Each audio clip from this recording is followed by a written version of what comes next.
there with me the whole time, just 8 years going on 9. Some of you have been with me that whole amount of time.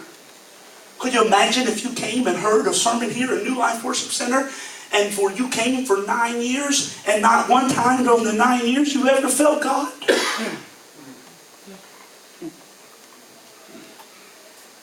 And then friends magnify that to many movements across the world where they go into churches and they never feel God. And that's what this man was. He was put, because thank you, Holy Spirit, everything that has the name of God does not necessarily have the character of God. Yes. I say that one more time. Everything that has the name of God does not necessarily have the character of God. This program had the name of God. Bethesda, waters of healing. And God even blessed it. Because sometimes, this will mess you up here. Somebody said, why did God bless it if it was so insufficient? Because number one, that's what they had at the time. But number two, even sometimes God will bless us in spite of us.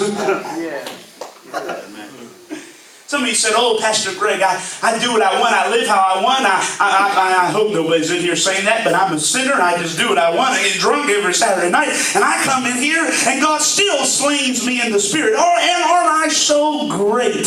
Listen, sometimes God will move in you in spite of you. But listen, honey, He's not moving in you because of you. You understand that? Sometimes we get in these things, say, God touched me. I might be all right. The only reason God touched you that day is to try to shake you into a place when it's all about Him. So sometimes God will bless something not because He's in it or not because of us, but in spite of us. And He blessed those waters, not because those waters were great, but in spite of man's programs, He blessed them. He ordained it. And here's a sad thought, and I might not get no further. I have 7 points over this course of this series. Each one of them are dynamic and has its own meaning about why we got to get back to Jesus. The pool program has limitations. Jesus' program has no limitations. And here's the sad part. If somebody, watch me, everyone look this way. If some of you have been involved in a man-made church, a man-made religion, a man-made movement, after a while, it will become your very nature. It will become your language. And even when someone introduces you a new way, your thought process are still bound to the old. I was telling somebody that the other day, I said, we've got to be careful, because just because somebody comes one time and hears the message, I said, it takes time to create. God can make us a new creature, but we've got to rethink the way we think.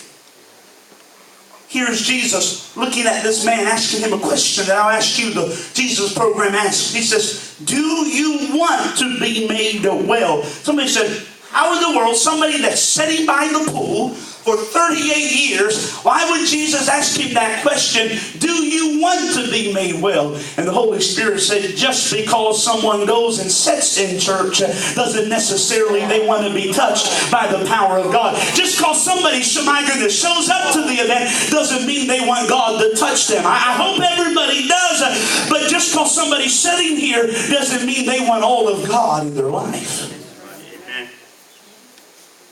Because He asked him, do you want to be made well? And notice verse 7. Notice his answer. The sick man answered, sir, I have no man. Watch this. Do you see the limitations? You see the restrictions of the answer. Can you imagine? This is a man that's lame, but please don't get offended, but his biggest problem was not his lame body, but it's what the worldly program that he had was going to his mind. It was making his mind more bound than his spirit. Because Jesus said, do you want to be made well? And now his limitations of the program is coming out. Jesus is bringing a new way, but watch this, He's still talking about the old way. Yeah. He says, sir, I don't have no man to put me in the pool when the water is stirred up. But while I'm coming, slowly, someone always gets in before me. Limitations. Can you imagine how sad that would be? Jesus says, do you want to be made well? And his question or his answer is all bound up in his entanglement and his limitations. Jesus is actually telling him what he's going to do, and he's telling him the reasons it can't be done. How many times does God in a sermon, in a message, in a song, in a revelation tell us what he's going to do? But how many times does the devil, might be real now, attack your mind and say God can never do that, though you know your family, though you know your circumstance? If you're not careful, you can be in a move of God today, and by the time you get out in your car, you'll already be talking yourself out of what God was trying to put you into. That's when a lot of things happen. So we've not only got to ask God to heal our physical limitations, we got to ask God to set free our mind, our spirit, and our emotions. Because God just doesn't want to heal you physically. He wants to heal you mentally, spiritually, and also emotionally. This man said, I am limited. I am bound. I have been bound by this program for so long, and no one is going to help me. No one has ever helped me. And Jesus said, look no further. Your help is here.